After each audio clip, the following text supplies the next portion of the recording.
மாண்புமிகு முதலமைச்சர் கொண்டு வந்த நம்பிக்கை தீர்மானத்திற்கு அனைத்து இந்திய அண்ணா திராவிட முன்னேற்ற கழகம் உட்காருங்க எல்லாரும். நான் நிக்கிறேன், தயவுசெய்து உட்காருங்க எல்லாரும். மற்ற உறுப்பினர் அமருங்க, எல்லாரும் அமருங்க. புரட்சி தலைவி அமருங்க. அம்மா அவர்கள் மக்கள் நல திட்டங்களை செயல்படுத்தினார்கள். மாண்புமிகு அம்மா அரசின் கொண்டு வந்த திட்டங்களை மாண்புமிகு முதலமைச்சர் அவர்கள் செயல்படுத்த வேண்டும். அம்மா அவர்கள் கொண்டு வந்த 100 யூனிட் இலவச மின்சாரத்தை 200 யூனிட்டாக கொண்டு வந்த முதலமைச்சருக்கு நன்றி. அதே போல் பல்வேறு திட்டங்களை அம்மா அவர்கள் கொண்டு வந்தார்கள். ஆகவே கண்டிப்பாக நிறைவேற்ற வேண்டும்.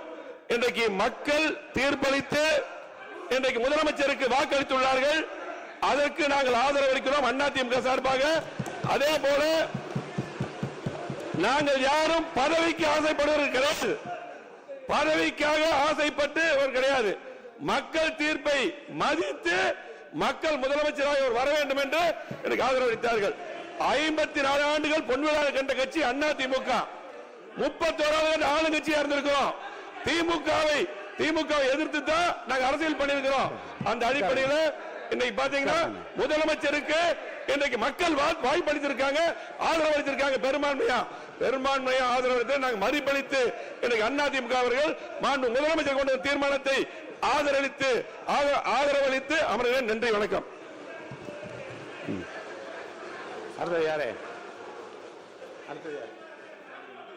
மாண்புமிகு எதிர்க்கட்சி தலைவர் திரு உதயநிதி ஸ்டாலின் அவர்கள்.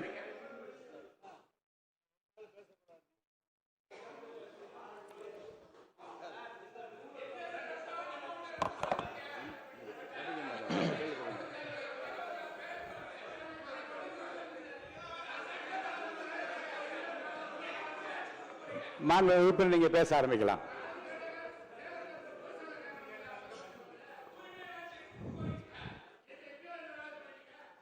மாண்புமிகு பேரவைத் தலைவர் அவர்களே,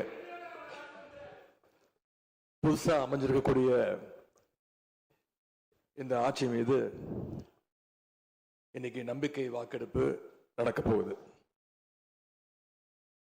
அதற்கு முன்பு வாக்கு எண்ணிக்கை தொடங்கி கடந்த 10 நாட்களாக இன்னைக்கு வரைக்கும் இந்த ஆட்சியில் ஒவ்வொரு நாளும் என்னென்ன நடந்திருக்குங்கிறத எதிர்க்கட்சியாக சில விமர்சனங்களோடு இங்க வைக்க நான் விரும்புகிறேன். முதல்ல தமிழக வெற்றி கழகம் ஆட்சி அமைக்கணும்னு பெரும்பான்மையான மக்கள் உங்களுக்கு வாக்களிக்கவில்லை.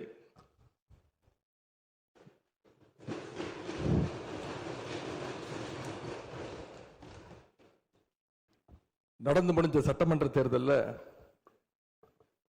பதிவான வாக்குகள் சுமார் 4,93,25,000 வாக்காளர்கள் வாக்களிச்சிருக்கிறாங்க. தற்போதைய ஆளுங்கட்சிக்கு வாக்களிச்சவங்களுடைய எண்ணிக்கை எவ்வளவு தெரியுமா?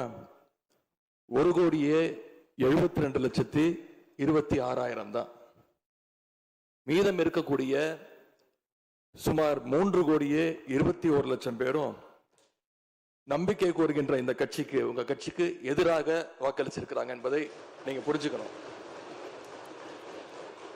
அதாவது கிட்டத்தட்ட 65% மக்களால நிராகரிக்கப்பட்ட ஒரு ஆட்சி மேல எங்களுக்கு மட்டும் இல்ல, உங்களுக்கு வாக்களிச்ச மக்களுக்கே கொஞ்சம் கொஞ்சமா நம்பிக்கை குறைஞ்சிட்டு வருது. அடுத்து மிக முக்கியமான ஒண்ணு நம்பர்ஸ், மெஜாரிட்டிக்கான நம்பர்ஸ். நம்முடைய சட்டமன்றம் 234 உறுப்பினர்களை கொண்டது. மேஜிக்கல் நம்பர்னு சொல்லுவாங்க. 118 உறுப்பினர்களை கொண்ட ஒரு கட்சியோ ஒரு கூட்டணியோ தான் ஆட்சிக்கு வர முடியும். இப்ப நம்பிக்கை கோருகின்ற இந்த கட்சிக்கு, உங்க கட்சிக்கு அந்த நம்பர்ஸ் இருக்கான்னு கேட்டா இல்ல. 108 இடங்கள் தான் இருக்கு. அதுவும் அந்த கட்சியினுடைய தலைவர் மாண்புமிகு முதலமைச்சர் அவர்கள் தன்னுடைய வெற்றி குறித்த நம்பிக்கை இல்லாத காரணத்தினால 2 இடங்கள்ல போட்டி போட்டு அதுல ஒரு இடத்தை இன்னைக்கு ராஜினாமாவும் செஞ்சிருக்கிறார். இன்னும் அந்த தொகுதி மக்களை சந்திச்சு நேரில் சந்திச்சோ இல்லை ஒரு அறிக்கை மூலமாகவோ ஒரு நன்றியை கூட இன்னும் தெரிவிக்கல. அது மட்டும் இல்லை, நேத்து உயர்நீதிமன்றம் அளிச்ச தீர்ப்புல ஆளுங்கட்சியை சேர்ந்த திருப்பத்தூர் சட்டமன்ற தொகுதியினுடைய மாண்புமிகு உறுப்பினர் வாக்கெடுப்புல கலந்து கொள்ள கூடாதுன்னு நீதிமன்றத்தில் சொல்லியிருக்கிறாங்க. அதனால இப்ப ஆளுங்கட்சிக்கு வெறும் 106 இடங்கள் தான் இருக்கு. ஆனாலும் தேர்தல்ல தனக்கு எதிராக எங்க தலைவர் அமைச்ச கூட்டணியில போட்டியிட்ட கட்சிகளை எல்லாம் இன்னைக்கு சேர்த்துக்கிட்டு பெரும்பான்மைக்கான கடிதத்தை ஆளுநருக்கு கொடுத்து இன்னைக்கு இந்த ஆட்சி அமைக்கப்பட்டிருக்கு. இந்த ஆட்சிக்கு இன்னைக்கு ஆதரவு தெரிவிச்சிருக்கக்கூடிய இந்திய கம்யூனிஸ்ட் கட்சி, மார்க்சிஸ்ட் கம்யூனிஸ்ட் கட்சி, இந்திய யூனியன் முஸ்லீம் லீக், விடுதலை சிறுத்தைகள் கட்சிகளை சேர்ந்த மதிப்பிற்குரிய தலைவர்கள் எல்லாம் சொன்ன காரணம், இந்த ஆட்சியை நாங்க சப்போர்ட் பண்றோம் அப்படின்னு அவங்க சொன்ன காரணம், குடியரசுத் தலைவர் ஆட்சி அமைஞ்சிடக்கூடாது என்ற எண்ணத்துல உங்களுக்கு வெளியில இருந்து ஆதரவு தரோம் அப்படின்னு தெளிவா சொல்லியிருக்கிறாங்க. அதே நேரத்தில் இன்னொன்னு சொன்னாங்க, இப்பவும் அவங்க எங்க தலைவர் தலைமையிலான திராவிட முன்னேற்ற கழக கூட்டணியில தான் தொடருவோம்னு சொல்லியிருக்கிறாங்க. உங்களுக்கு ஆதரவு கொடுக்கும் போது அவங்க சொன்ன இன்னொரு காரணமும் இருக்கு, அதையும் நம்ம ஞாபகம் வச்சுக்கணும். மதச்சார்பற்ற ஆட்சி அமையணும்னு சொன்னாங்க. ஆனா இப்ப இங்க என்ன நடந்திருக்கு? உங்க கொள்கை எதிரின்னு சொன்ன பாஜக தலைமையிலான என்டிஏ கூட்டணியில போட்டியிட்ட ஒரு சட்டமன்ற உறுப்பினரை அந்த கட்சி தலைவருக்கே தெரியாம, அந்த கட்சி தலைவருக்கு தெரியாம திருட்டுத்தனமாக இந்த ஆட்சிக்கு ஆதரவு தர வச்சிருந்தீங்க. இப்ப நான் சொல்றது ரொம்ப டீசென்டான வெர்ஷன். அந்த திருட்டுத்தனமான வார்த்தையை மட்டும் நிக்கிறேன். அந்த கட்சி தலைவருக்கே தெரியாம இந்த ஆட்சிக்கு ஆதரவு தர வச்சீங்க. இப்ப நான் சொல்றதுலாம் ரொம்ப டீசென்டான வெர்ஷன். அந்த கட்சி தலைவர் உட்காருங்க. உங்களை சொல்ல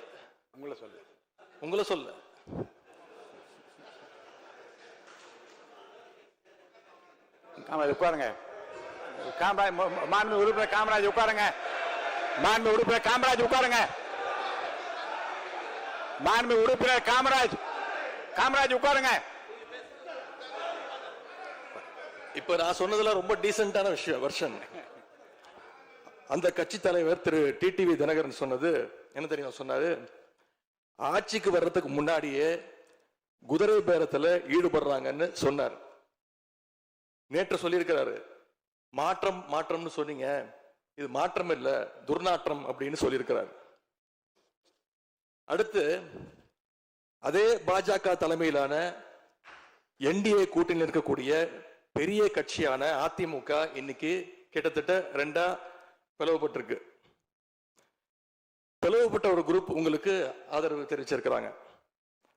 அடுத்து நடந்த இன்சிடென்ட் தான் மிகப்பெரிய ஒரு ட்விஸ்ட்.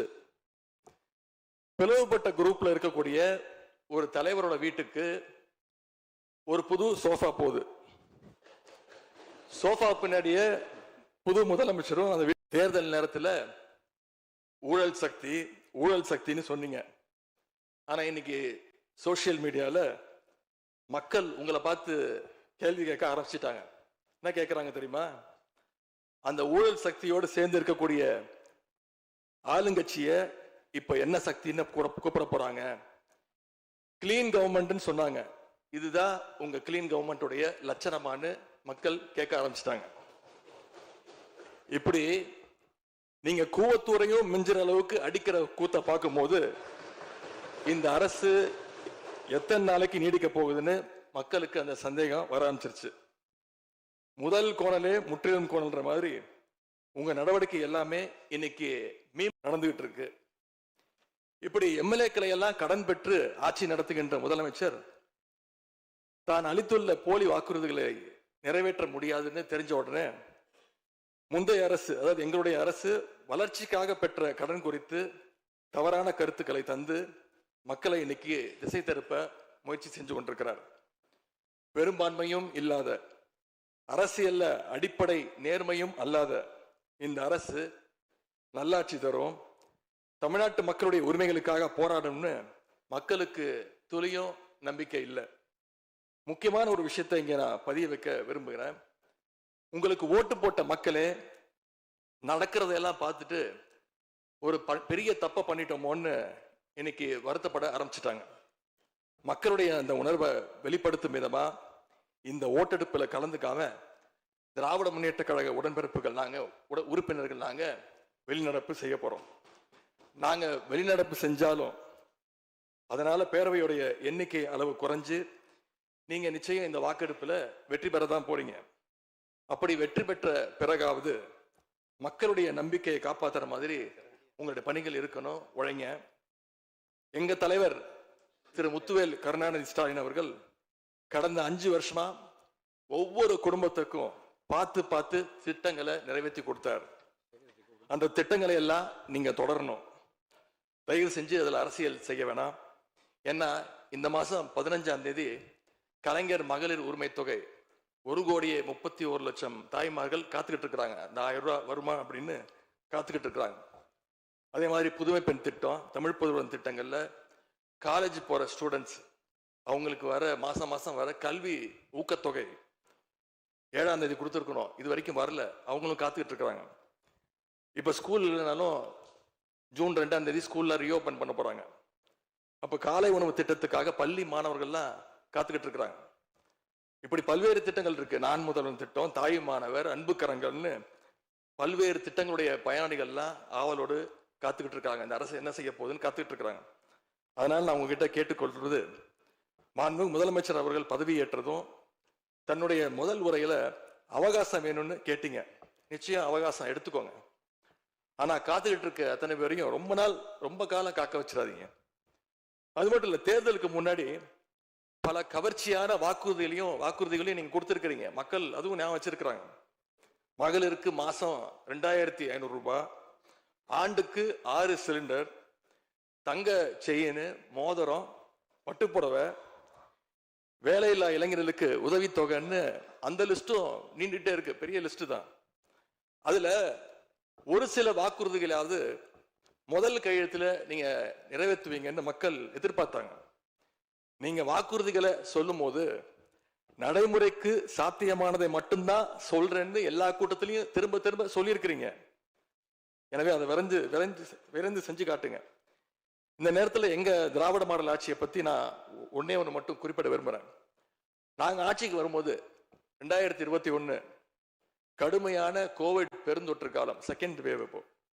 அப்போ மாநிலத்துடைய பொருளாதார வளர்ச்சி எவ்வளவு தெரியுமா? வெறும் 0.7%.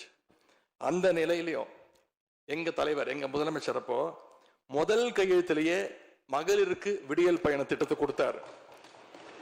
முதல் நாளே எல்லா குடும்பங்களுக்கும் 4,000 ரூபாய் லாக்டவுன் உதவித்தொகையை எங்க முதலமைச்சர் கொடுத்தார்.